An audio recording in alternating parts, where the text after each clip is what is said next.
Hi troopers! Welcome back to my channel. Today, I'm going to share to you yung nakita ko sa YouTube. Baked potato with cheese.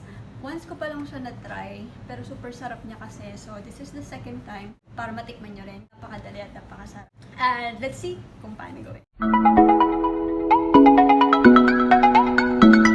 Sa ating ingredients, potato, and cheese, and butter, olive oil, kahit wala ng olive oil actually, and salt. And now we're going to start the slice. So, ang goal natin is maluto siya ng buo.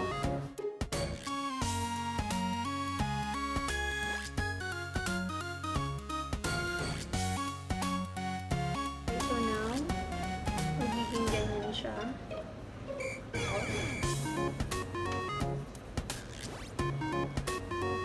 Olive oil.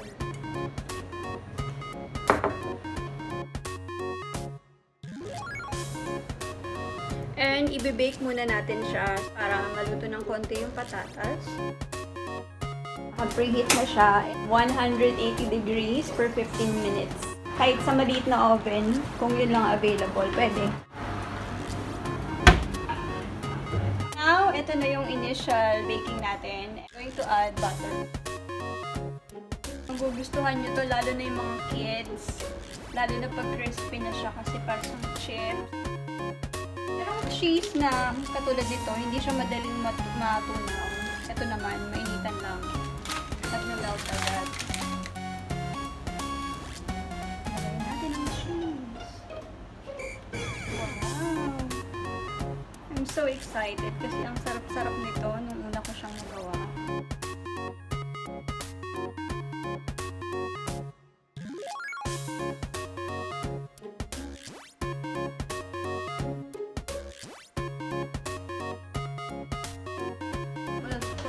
Back. So, another 15 minutes. Doña Foodie and baby Doña Foodie. Napakatagal mag-antay ng binibake. Naiinip ako.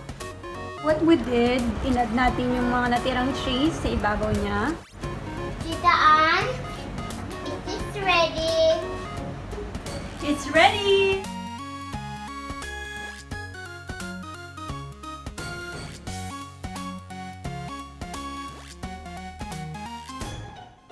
Ito na ang ating finished product.